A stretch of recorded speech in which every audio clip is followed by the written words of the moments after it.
Ahora vamos a hablar de los tratamientos para la enfermedad. Sí, la vez pasada habíamos hablado que era una enfermedad de la coroides, que tenía que ver con una hiperpermeabilidad coroidea que sobrepasaba la función de barrera hematorretiniana externa del epitelio pigmentario. ¿Se acuerdan? Y la habíamos dividido en aguda, con un líquido subretinal menor a 3 meses, 6 meses según los trabajos, la mayoría decían 3 meses, o crónica, que era donde empezaba el drama, digamos, ¿ya? Hice este diagrama de flujo, me pareció más visual, más interesante para hablarle de los tratamientos hasta la fecha, ¿sí?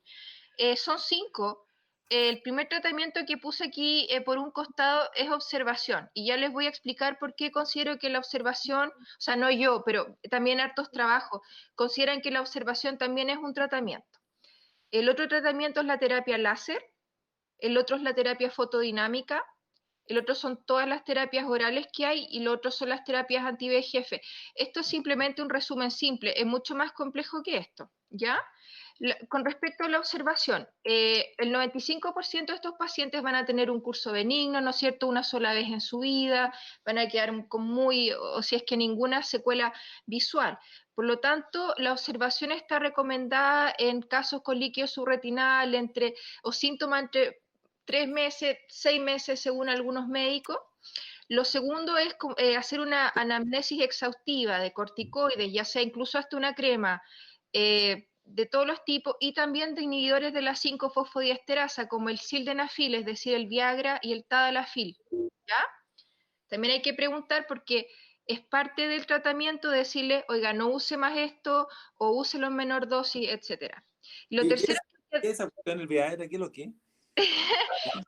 es un vasodilatador, doctor. Buenas noches, pues, loco. Ah, ya, pues. Eso que tomáis el desayuno, yo luz. Con huevo revuelto. Oye, papá, cállate, pues si estoy yo.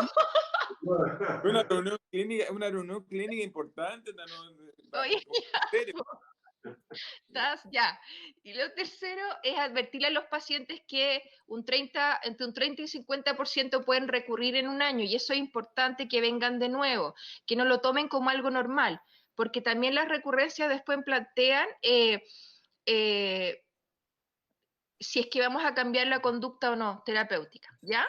Bueno, aquí básicamente lo mismo, pero lo único que eh, eh, agregué acá es esto, y también, de nuevo, voy a hablar después un poquito más en profundidad de esto, pero algunos pacientes pueden requerir mejoría más rápida de la visión o pueden desearla, ser muy hincha, ser muy desagradable, ser muy que no voy a aguantar 3 meses con este líquido, en fin.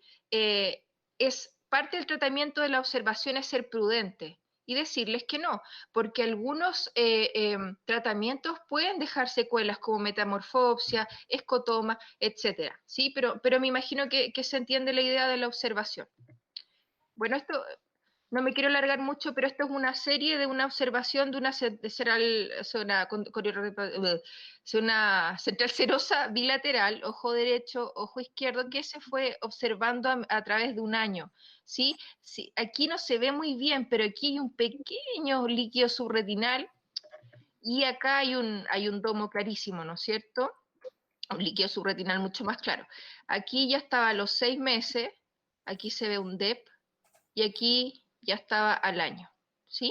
Después este paciente a los 2 años ya veía 20/20. Ahora me voy a ir a la terapia láser. ¿Alguna duda de la observación? Si tú estás observando a un paciente que ves que va mejorando, pero que Sí, no se ha resuelto totalmente y pasa de 6 meses, ¿tú piensas que hay que hacer algo o no? pero claro, porque ya Que pasó a va crónico. progresivamente mejorando, pero se demora mucho y va La, más allá ver- de 6 meses. la verdad es que eso es una de las preguntas que iba a dejar para el final para discusión, porque no está claro eso. No está Ya, claro. Hay algunos autores que dicen que apenas se pasen los 3 meses, a pesar de que el paciente vaya mejorando, se intervenga. Otros, por ejemplo, la serie que mostré recién, se esperó 6 meses a un año. ya, ¿Ya? Y ahí igual sería bueno escuchar lo que cada doctor hace. ¿Ya? ya. Entonces me voy a la segunda parte, que es la terapia láser. En la terapia láser tenemos dos tipos, que es la terapia convencional, y el láser micropulsado subumbral, ¿ya? Ya les voy a hablar un poquito de cada uno. El láser convencional es una terapia que está súper establecida, especialmente desde los 80 y está establecida desde antes del advenimiento de la terapia fotodinámica y de los láseres subumbrales, ¿ya? Y es válida hasta la fecha. Las indicaciones, bueno, es un láser de tipo argón y se hace guiado por una angiografía con fluoresceína o con indocianina verde, ¿ya? La indicación está acá arriba, un líquido subretinal renuente que se vaya mayor a 3 meses, 6 meses, como decía el doctor González, puede ser más, y lo que se hace es disparar a los puntos focales del epitelio pigmentario en etapas muy tempranas de la angiografía, ¿ya? Y lo fundamental del láser convencional es que sean lesiones que no estén, que estén extra de 400 micras de la fobia, ¿ya? Porque no es cierto que da miedo quemar algo en una enfermedad que es central, ¿ya? Y es uno de los grandes problemas que tiene el láser convencional. Acá en rojo les puse más o menos los parámetros, es un poco técnico, pero créanme, o sea, son aproximadamente 3 a 5 disparos por lugar. El tamaño son de 100 micras, la potencia no supera los 150 miliwatts, siento generoso, y son cortitos de 100 milisegundos, ¿sí? Ahora, ¿cuál es el mecanismo de acción de un láser convencional? Bueno, como todos sabemos, es una quemadura, básicamente, ¿no es cierto? Todos lo conocemos, los láser, que es una quemadura y que induce una cicatriz. Entonces, el láser convencional, una de las cosas que se postula como hipótesis fisiológica o fisiopatológica en esta enfermedad es que induce una cicatriz en el epitelio pigmentario, es como una soldadura. Lo segundo es que coagularía grupos de células del epitelio pigmentario que están o disfuncionales o muertas. Y acá, y con eso, en teoría, se restauraría la función de barrera hematorretiniana externa del epitelio pigmentario. Ahora, esta restauración puede ser temporal, ¿sí? Que es a lo que voy en esta diapositiva. ¿Cuáles son los resultados del láser convencional? Sí, efectivamente uno se puede deshacer del líquido subretinal, mejorar la calidad visual, especialmente en cuanto a metamorfopsia, en cuanto a la hipermetropización de los pacientes, las micropsias, ¿ya? Pero la agudeza visual final al año se ha visto que se mantiene y los porcentajes de recurrencia son los mismos. Estoy hablando del láser convencional. Entonces, si es que uno va a hacer esto, es importante decirle al paciente que no espere ver mejor, sino que estamos esperando que no vea peor, ya, lo cual es bastante común en las enfermedades retinales, por si acaso. Ya, entonces, ¿qué es lo que pasa con el láser convencional? Que se empezaron a ver las complicaciones que puede tener. Y las dos principales son que pueda el paciente hacer una membrana neovascular secundaria o que haga un escotoma central o paracentral, ¿ya? Por lo tanto, aquí de nuevo lo puse, que la indicación son terapias extrafobiales, donde nosotros veamos puntos de fuga muy claros, cuando ya está en centrales serosas crónicas, donde hay como ya una fuga masiva de colorante.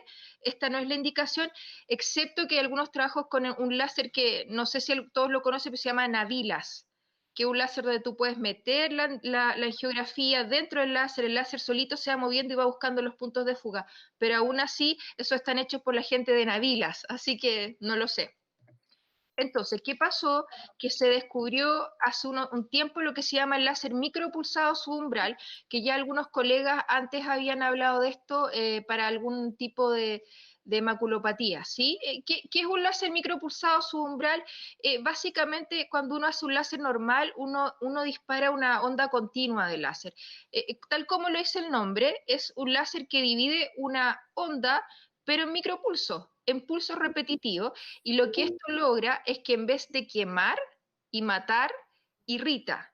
El tejido logra, entre comillas, enfriarse entre cada pulso y eso hace que el ascenso de la temperatura sea más gradual, sea menos agresivo. También, por lo tanto, es menos doloroso. ¿Ya?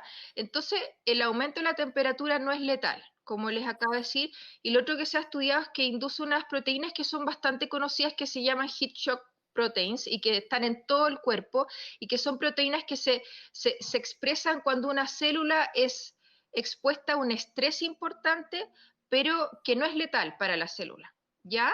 Y en esta enfermedad, particularmente la retina, porque esto está estudiado en todo el cuerpo, ¿ya? Esto lo que haría es inducir una reparación del epitelio pigmentario, una disminución de la cascada inflamatoria e incluso una inducción de efectos antiangiogénicos, ¿ya? Pero tampoco hay que entusiasmarse tanto con los antiangiogénicos, ya le voy a decir por qué. No sé si las conocen, las heat shock proteins, pero son como bien clásicas.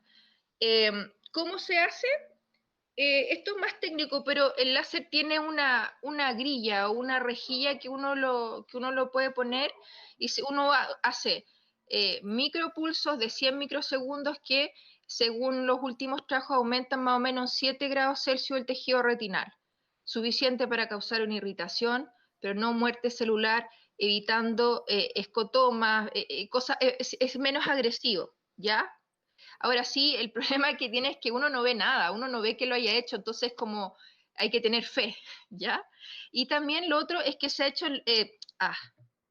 hecho en diferentes longitudes de onda, ¿ya? 810, 532 y 577 nanómetros. El que más está estudiado es el de 577 nanómetros, ¿ya? Acá tienen este estudio del retina, por si lo quieren echar una miradita. La primera como serie que se hizo en el 2003, un estudio piloto, 5 pacientes con una central crónica documentada, tratado, y se observó una reabsorción completa del líquido subretinal, pero sin recurrencia. Eso es importante. Los datos de seguimiento y estudios de casos posteriores son muy buenos y hasta la fecha se siguen en eso. Al final les voy a hablar de en qué está la ciencia actual de la enfermedad. Son buenos, son prometedores. Y recientemente salió un estudio muy bueno acá del AI, el 2016. Hay algunos más actuales también, pero este fue un estudio grande que comparó lo que ya les voy a hablar más adelante, que es la terapia fotodinámica de mitad de dosis versus este tipo de láser de 577 nanómetros, y este estudio encontró un ligero aumento de reducción del líquido subretinal con el láser subumbral, ¿ya? Como para que lo piensen, el láser funciona sobre el epitelio pigmentario, no la coroide, ¿ya? Que es la gran diferencia que tiene con el próximo tratamiento que se llama terapia fotodinámica, ¿ya? Eso lo quiero dejar claro. Acuérdense, láser, epitelio pigmentario, ¿ya? Entonces ahora vamos a la conocida terapia fotodinámica. Algunos se pueden acordar, la verdad yo en esa época no estaba, pero se usaba para la degeneración macular relacionada a la edad.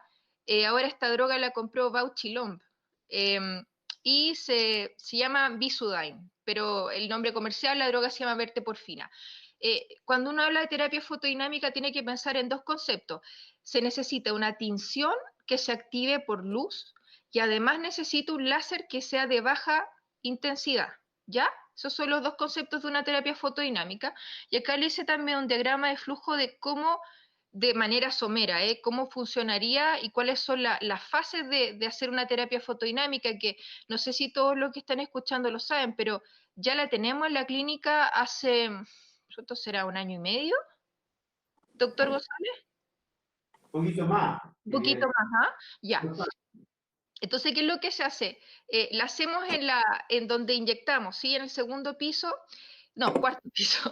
Y el paso 1 es que al paciente se le acuesta, se le busca una buena vena, porque cuando este medicamento se extravasa es tremendamente complejo, muy doloroso para el paciente, no es bueno, ¿sí? Se hace una inyección sistémica lenta, ojalá no menor a 10 minutos, ¿sí? Entra un enfermero a hacer esto. El segundo paso, y obviamente igual que cualquier otra tinción, se va al ojo, ¿sí? Eso es lo que nosotros queremos. Lo segundo, el paso 2 es la activación de la droga, y eso lo hace el cirujano con un láser de baja intensidad que sea no térmico, ¿ya? Que generalmente un láser rojo de 689 nanómetros, ¿ya? Eso activa la droga. Y lo que hace esta droga es afín por vasos anormales. Ahora estamos hablando en la coroides, ¿ya? Estamos yendo más atrás que el láser habitual, estamos yendo a la coroides, ¿sí? Que les dije la vez pasada que era el corazón de la enfermedad, ahí están todas las partes, la patología que la produce. se producen radicales libres de oxígeno y eso daña el vaso, entre comillas, sella el vaso. Ya se produce un daño endotelial deseado en los vasos anormales. ¿Sí? Okay. La primera vez que a alguien se le ocurrió usarla fue en el 2003 al doctor Januzzi. ¿Sí? Que aquí, si ustedes ven en las conclusiones, él pone que habían resultados como prometedores o positivos, que esto se podría indicar. ¿Sí? Esto era en el Retinal en el 2003. Entonces, ¿qué sabemos hasta ahora de la terapia con verteporfina? Primero que nada, es off-label, ¿sí? No está aprobada por nadie. La primera descripción de casos se hizo con 15 pacientes con una central serosa documentada crónica y se observó una reabsorción completa del líquido en 12 de estos 15 pacientes. Más adelante se han hecho muchísimos más estudios, créanme, no los quise llenar de estudios, pero se ha reportado una excelente efectividad en la reabsorción del líquido y mejoría de la agudeza visual. Ahora, nuevamente, ¿qué pasa con la terapia fotodinámica? Igual que el láser es agresiva, que el láser convencional, ¿no es cierto? Es agresiva y tiene complicaciones que pueden ser complicadas. Por ejemplo, o sea, que puede ser seria. Primero, también podemos inducir una membrana neovascular coroidea secundaria. Podemos hipoperfundir la coroides y dejarla isquémica, provocando un daño secundario al epitelio pigmentario. ¿Ya? Entonces estudió... ¿dónde está? Acá. ¿Ya? Por si lo quieren ver. Entonces, dado que se vio que la PDT, la terapia fotodinámica, también tenía lo suyo en cuanto a éxito, pero a complicaciones, se hicieron otros protocolos u otras formas de intentar mantener la efectividad, pero bajar los efectos adversos. Acá hice un diagramita donde PDT, ¿no es cierto?, significa terapia fotodinámica en inglés, y les puse la primera patita del protocolo estándar, usar toda la dosis, toda la potencia. El otro protocolo, forma, se llama half dose, un poco cursi hablar en inglés, pero así mitad de la dosis, y el otro se llama half fluence, la mitad de la fluencia. Tiene que ver con usar la mitad de la droga y con usar la mitad al final de la energía que vamos a entregar a los tejidos, ¿ya? Entonces, para disminuir los efectos adversos, empezaron a hacerse estos dos mecanismos, ¿sí? Y la verdad es que hay excelente evidencia de que mantengan lo que nosotros queremos como outcome final de no tener líquido subretinal, de mantener la agudeza visual y además de no tener complicaciones secundarias, ¿ya? En general, la dosis estándar de verteporfina de 6 miligramos por metro cuadrado, la que la divide a la mitad son de 3 miligramos por metro cuadrado. También hay descrito una que le llaman low dose PDT, esas de 2 miligramos por metro cuadrado, pero la verdad es que nadie le ha dado mucha importancia, no hay muchos trabajos y la verdad es que no ha demostrado ser muy buena o mediocre en realidad. Y half fluence es que para no ponerme muy técnica, reduce la fluencia del láser de 50 joules por centímetro cuadrado a 25, ¿ya? Es también menos agresivo. Hay varios trabajos que comparan protocolo estándar versus half dose, protocolo estándar versus mitad de la fluencia, y también mitad de la fluencia versus mitad de la dosis, ¿ya? En general muestran mitad de la fluencia y mitad de la dosis, muestran similar eficacia y menores efectos adversos. Y esto aquí puse un estudio que se hizo en el 2014, donde se hizo un estudio retrospectivo comparativo, donde se vio que levemente la terapia con la mitad de la dosis tenía una mayor duración en los efectos terapéuticos que la terapia con fluencia a la mitad, ¿sí? Entonces, bueno, esto un poquito más de lo mismo, pero para decirles más o menos de lo que se trata, es que este es un trabajo del 2010, donde se comparó PDT con fluencia estándar y con fluencia reducida, ¿sí? La fluencia reducida era disminuir el tiempo y potencia del láser o alterar el intervalo entre la infusión y el tratamiento con láser, ¿ya?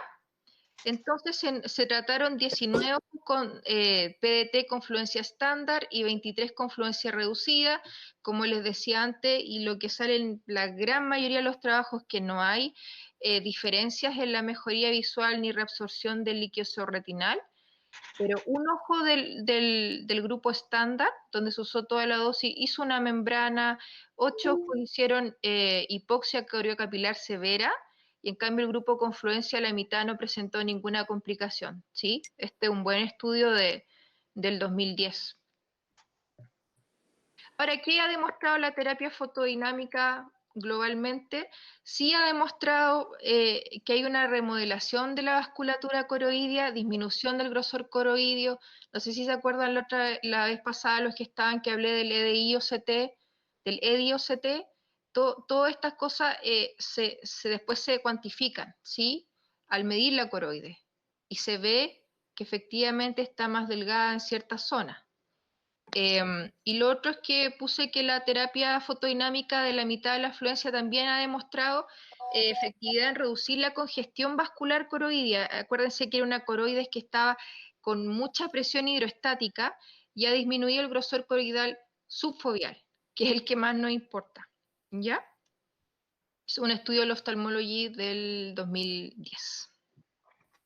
Me he fijado que los que más están, es una nota al margen, pero me he fijado que los que más le interesa estudiar esta enfermedad son de 3 nacionalidades. Los gringos, el doctor Spedi y el doctor Januzzi, los japoneses y los italianos.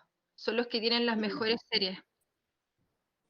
Bueno, acá la verdad es que es simplemente una muestra de una central serosa crónica que se trató con PDT Half Fluence, ¿sí? Pero lo importante es que el paciente quedó con 20/20 y bueno, también lo que es subjetivo, la metamorfopsia, micropsia, etcétera, el paciente reportó que estaba bien, pero si vieran la serie, la gran mayoría muestra casos como este. Este no es tan clásico de una central serosa crónica. La central serosa crónica, miren, cuando es aguda suele ser un domo perfecto.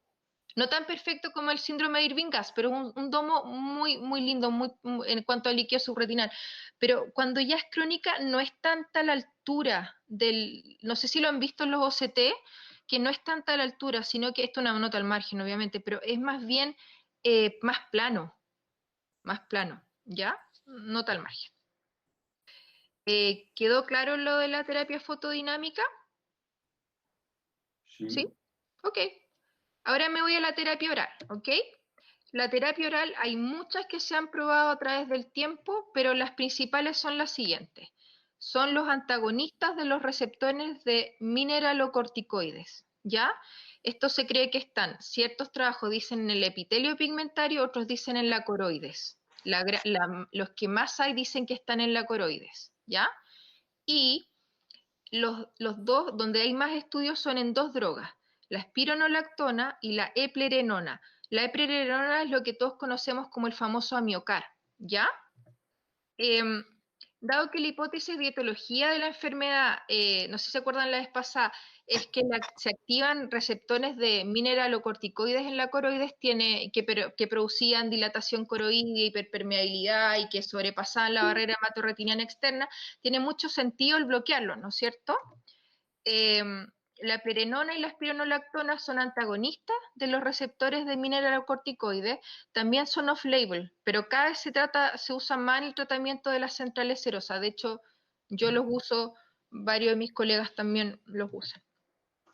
Este es un grupo francés de la doctora Elodie Bousquet, que ella ha sido bien pionera en esto, en estudiar los mineralocorticoides, ha hecho trabajos muy buenos. Su primer trabajo se publicó en el Retinal en el 2003 y ella lo que hizo fue un estudio prospectivo, no aleatorio, de 13 pacientes con central serosa sintomática, crónica de al menos 4 meses y les dio 25 miligramos de plerenona oral una vez al día durante una semana, es decir, como una dosis de carga y después siguió con 50 miligramos al día por entre 1 a 3 meses, ¿sí?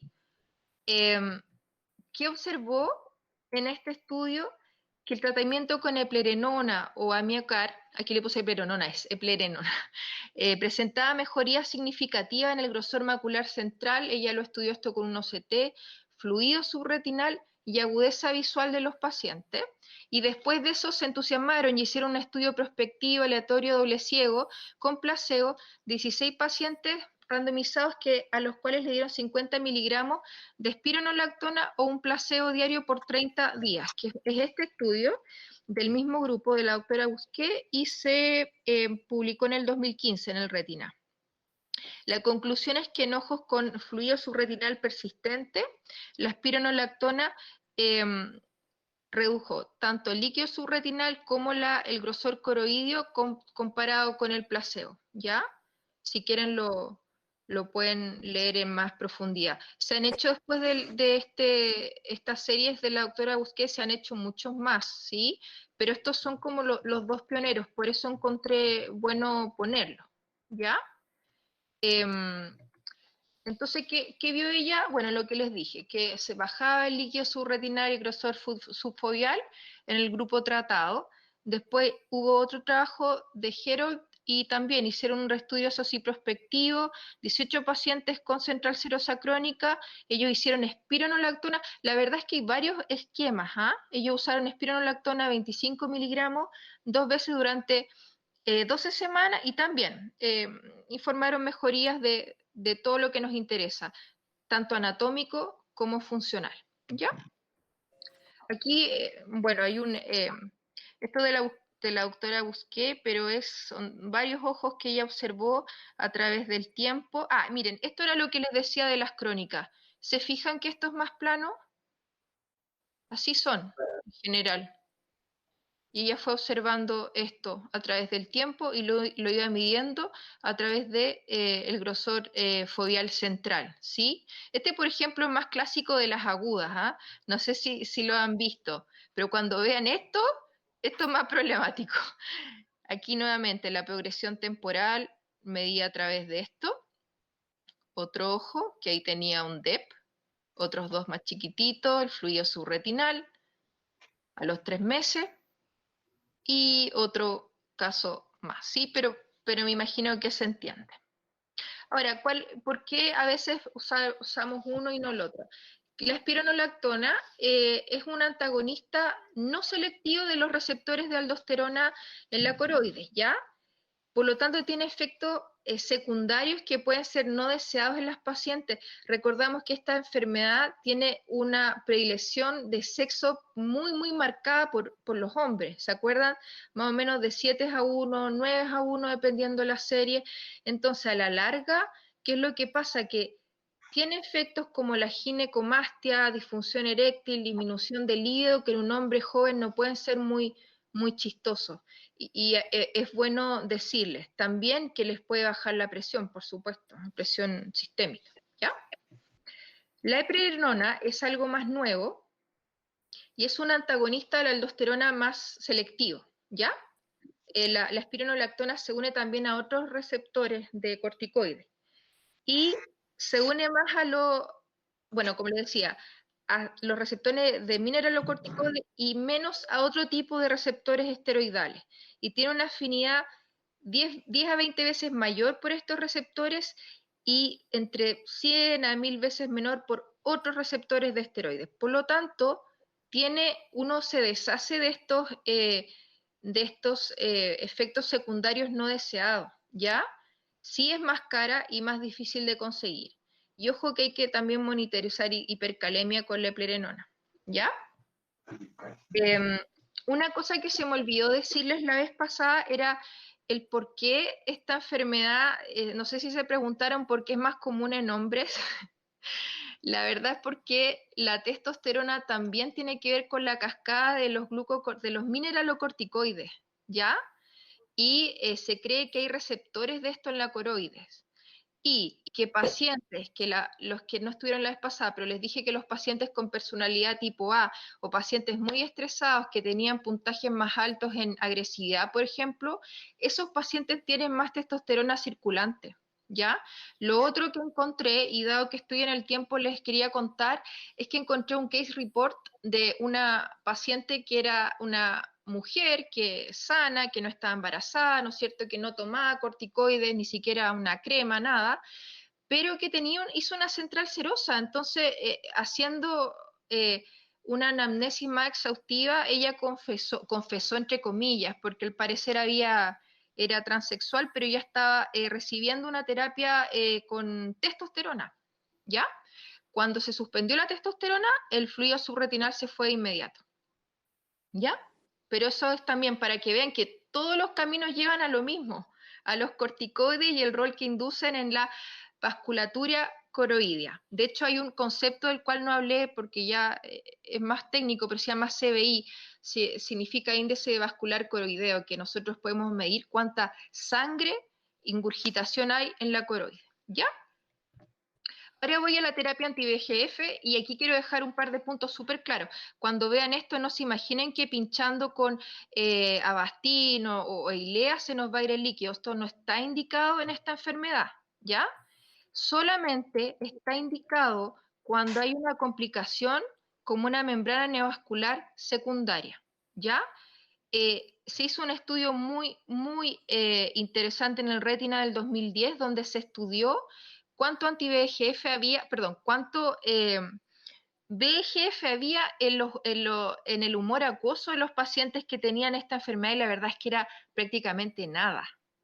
Y también en el plasma, ¿ya? Por lo tanto, no tiene ningún sentido poner un anti-VEGF, ¿ya?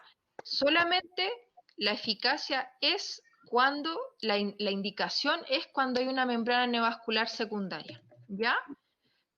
Acá puse un estudio que está en curso, un estudio europeo que se llama PLACE, pero que básicamente como lo que les decía, que casi todos los estudios se están yendo a comparar el láser de 577 nanómetros micropulsado versus la terapia fotodinámica de la mitad de la dosis, ¿ya? Este estudio en particular concluyó que era mejor la verteporfina, ¿ya? En la mitad de la dosis, pero este estudio está en curso, ¿eh? Un estudio, la primera parte salió en el octubre del 2018, ¿ya? Y hasta ahora no han habido nuevas actualizaciones. Entonces, antes de terminar, quería entonces resumir sobre el esquema de tratamiento. Entonces, la observación, ¿no es cierto?, líquidos subretinales menores de 3 meses a 6 meses, recordar, suspender drogas que como todos los corticoides, anamnesia exhaustiva e inhibidores de la 5-fosfodiesterasa, ¿ya? Y advertir al paciente de recurrencia, ¿ya? Aquí queda una interrogante que hacer en unos pacientes de este grupo que son un poquito más complicados, que ahora lo voy a decir al final. Segundo, láser, recuerden, micropulsado y convencional, micropulsado, terapia extrafoveal, y recuerden las complicaciones que puede tener. Son casos que tienen que ser muy bien elegidos, tienen que ser filtraciones muy notorias del epitelio pigmentario para poder dispararle ahí. Si ya hay una tremenda escape de tinción, no sirve, ¿ya? Y recuerden entonces también el láser micropulsado subumbral, que ese sí ha tenido excelentes resultados en cuanto a disminuir las complicaciones, ¿ya? Después, con respecto a la PDT, recordemos que hay 3 tipos: está la protocolo estándar, la de mitad de dosis, la de mitad de la afluencia. El láser, recuerden que actúa sobre el epitelio pigmentario, la terapia fotodinámica actúa sobre la coroides, ¿ya? Y también recuerden que puede tener importantes complicaciones, por lo tanto, por eso se hicieron los protocolos de mitad de dosis y mitad de la afluencia, ¿ya? Con respecto a la terapia oral, tenemos los antagonistas de los receptores de mineralocorticoides, la espironolactona, la eplerenona, y la verdad es que ambos son muy buenos, y queda a discreción del profesional cuál de los dos usa, ¿ya? Y esto es súper importante para mí decirlo: cuando vean que aquí puse terapia anti-VEGF, recuerden, es solo para las membranas neovasculares secundarias, ¿ya? No es para tratar el fluido subretinal. Hay gente que lo ha hecho y el líquido va a salir igual, porque el mecanismo inicial no es el VEGF, ¿ya? Si ustedes ven eso, eso está mal, ¿ya? Ahora me voy a ir a lo que quería dejar como conclusión, ¿ya?